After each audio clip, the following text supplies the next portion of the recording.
Hi guys, and welcome back to the Science of Life. It's been a second. Does it look like I've aged? Or have I been using my anti-aging techniques? So, in the last video we talked about how to slow down aging, but this video we're going to talk about what you're really interested in, how to become immortal.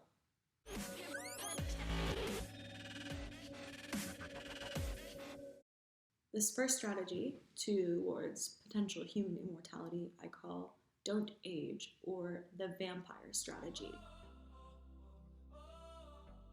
Like vampires, where we would live for centuries without showing any signs of aging and potentially be able to regenerate ourselves. So, how likely is this? Well, there are Bristol pine trees that live to be 5,000 years old. But what about the animal kingdom? Well, some animals are thought to be potentially immortal. Some animals that don't have a fixed size in adulthood, like lobsters, some reptiles, and deep-sea fish, don't appear to age, or not at least at a perceivable rate, but they're still killed by things like predation. What I find really interesting is the basal metazoans, jellyfish, sea anemones, sponges. Some of these creatures are able to not just live for 80 years in a tank without showing any signs of aging, like a sea anemone did, but some, like sponges, are actually able to be disaggregated or taken apart and form an organism, go back together again. How do these animals do it? Well, it's thought to be through pluripotent stem cells, which essentially gives them the superpower where they're able to regenerate all of the cells in their body, making the process of aging at a cellular level disappear. Would humans be able to do this? Well, there's definitely research into pluripotent stem cells, so maybe one day we'd be able to simply regenerate all of the cells in our body, stopping or at least slowing down the process of aging. Some of these creatures also have clones, so when they produce genetical copies of themselves that continue living. Well, if we were able to clone humans, you would be able to have the next generation clone of you living. Do you see this as immortality? Well, maybe if you were able to transfer their brain over with it. This is Brittany, 60 years in the future, and this time, I look the same. Second strategy, being able to replace broken parts, or the Frankenstein method. Now, Frankenstein's monster was pieced together with a bunch of pieces, but humans have been pretty close to be able to do this. We have a ton of different organ transplants that are available now, from things like your eye to liver to even a heart transplant. And in the 1970s, Robert White did a transplant on monkeys of their heads, where he was able to reattach one monkey's head to another's body. It survived for 8 days. But a big issue with this field was reattaching the spinal cord. A project called HEAVEN, or Head Anastomosis Venture, has figured out how to overcome reconnecting the spinal cord. They've figured out how to do this, and we're hoping to do the first human head transplant. This has fallen through not because of the medical capability, but more so the ethical concerns around transplanting someone's head onto someone else's body.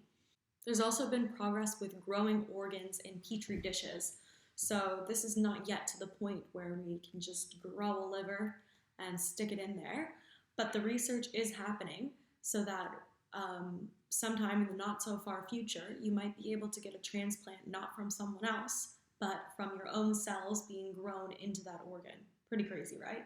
Transplants like this have really redefined what death is, because it used to be when your heart stopped beating, and now you can get a heart transplant. What is death if we're redefining this meaning and just continuously replacing parts? This third route to immortality I call uploading your mind, or the cyborg AI solution. So this might be one that's becoming pretty popular right about now. Everyone thinks that the technology isn't too far to just being able to upload your mind onto the web. Now, the technology side of this might exist. We might be able to store that much data, but what's actually holding us up is the biology side of things, because we've not yet figured out how to scan the brain in enough detail that we're able to get all of the information to accurately translate that onto online. In order to capture the details of the mind, we would need to capture approximately 86 billion neurons and 100 trillion synapses of data. And we just don't understand the mind that well yet. We don't know what's going on there. There's still some stuff that's not clear. And would we really want to change our fleshy human bodies for a computer? Would it still be you, or is it just an AI copy of you? So Elon Musk recently announced that he would be most interested in being able to communicate concepts telepathically with Neuralink. They might be able to use this technology to map the brain in a more thorough way than we currently have available. Maybe this would solve the issue and help us map the brain in a way that's thorough enough and detailed enough to actually have a good representation to upload online.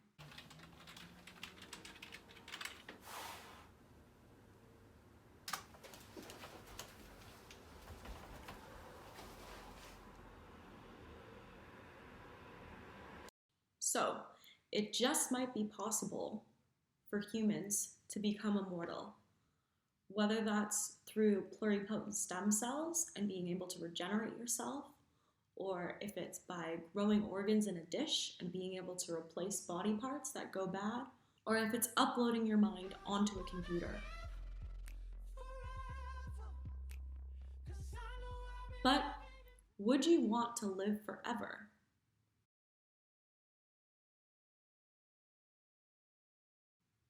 Now, there's a few different problems if humans were to become immortal or to develop the technology where you could be immortal if you wanted to. And one of the things is unequal death, because people who are richer would clearly have access to this technology first. And that means that people who had more money would be able to survive and become immortal, whereas poorer people who couldn't afford this technology would continue to die. And you also end up with the issue of overpopulation. If we allow people to become immortal, what do we do when new humans come onto this earth and there's too many of us to survive on this globe? Now, do we colonize space, or do we just die at a normal age? I'm not sure. Another thing to think about is the quality versus the quantity of your life. The quality of life is said to be all about relationships. If you could be immortal, but your family and friends couldn't, you would have all of your loved ones die before you.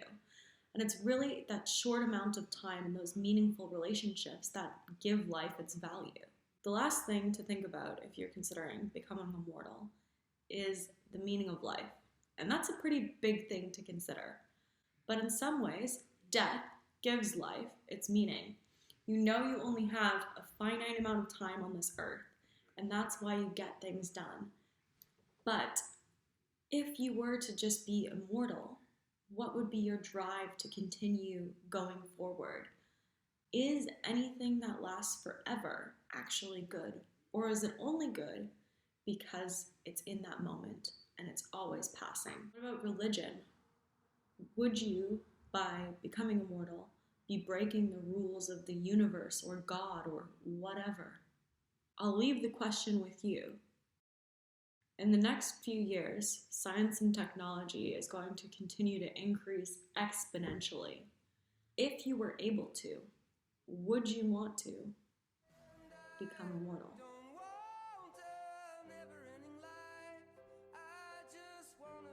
That was weird. One more time. 1, 2, all the way back.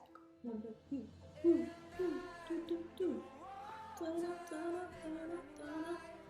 Or head anastomosis. Head anastomosis.